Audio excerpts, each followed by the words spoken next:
प्रिय मित्रों, यदि हम मानव मस्तिष्क को समझने का प्रयास करें तो हमें ज्ञात होता है कि इसे समझना आसान नहीं है। कांट ने भी कुछ इसी तरह की कोई बात कही थी। वह हमसे यह समझने की आशा नहीं कर सकते कि हम क्या हैं।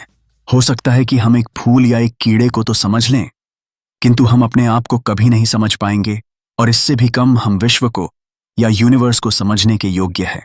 तो चलिए दोस्तों, कांट के दर्शन की बात समाप्त करने से पहले हम कांट के नैतिक चिंतन को समझने का प्रयास करें।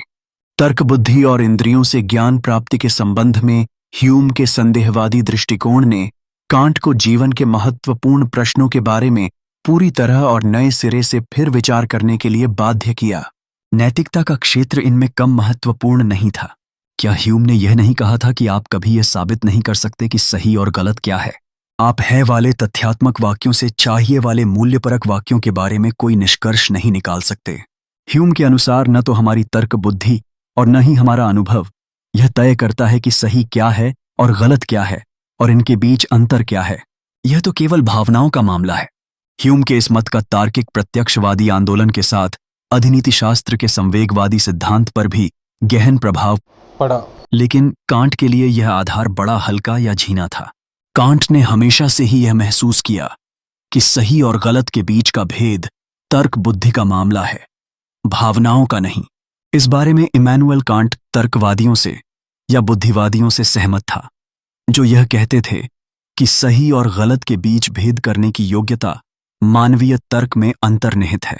यह हर कोई जानता है कि सही या गलत क्या है, इसलिए नहीं कि हमने सीखा है, अपितु इसलिए कि सही और गलत के बीच, अच्छे और बुरे के बीच यह विवेक हमारे मन में जन्म लेता है।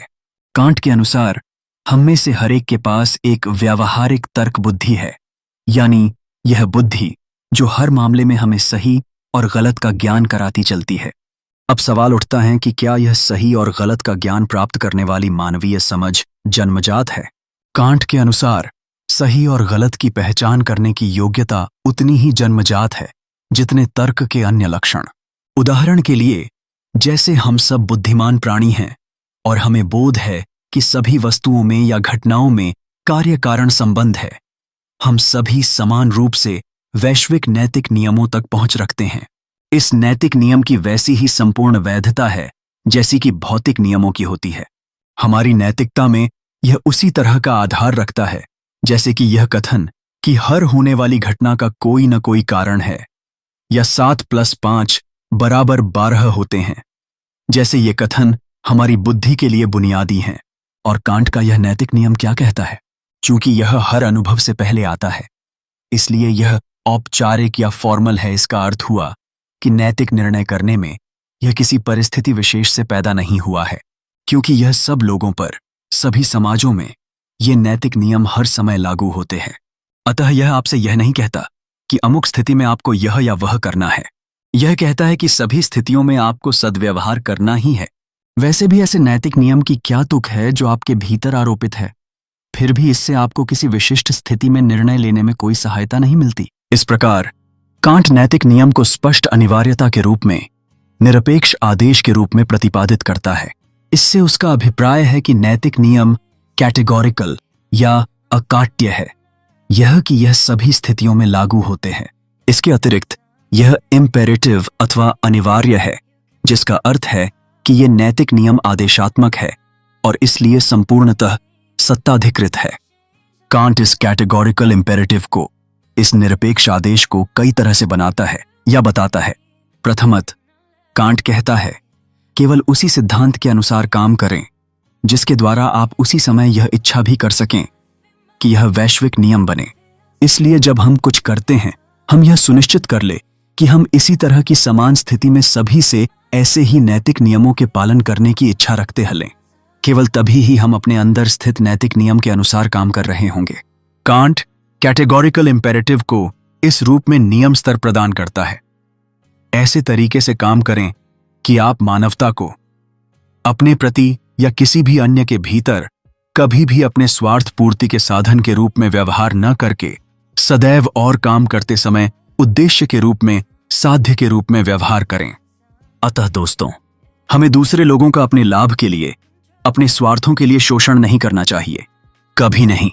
क्योंकि प्रत्येक व्यक्ति अपने आप में लक्ष्य है, प्रत्येक व्यक्ति अपने आप में साध्य है। किंतु यह केवल दूसरों पर ही लागू नहीं होता, यह अपने आप पर भी लागू होता है। आपको स्वयं भी किसी लक्ष्य की प्राप्ति के लिए अपने आप को साधन बनाकर अपना शोषण नहीं करना चाहिए, न ही करवाना चाहिए।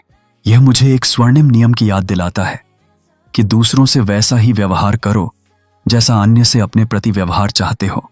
हाँ, यह भी आचरण के उन औपचारिक नियमों में से एक है जो मूल रूप से सारे नैतिक निर्णयों को अपने अंदर समाहित कर लेता है।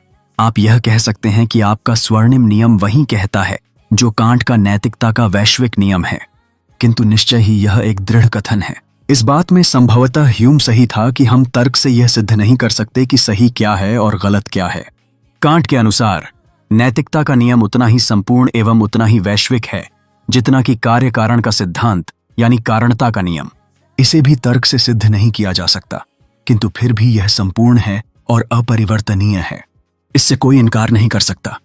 कांट के अनुसार जिस बारे में हम यहां वास्तव में बात कर रहे हैं वह अंतःकरण है, क्योंकि हर एक मनुष्य में एक अंतःकरण या एक इंट्यूइशन होता है दोस्तों।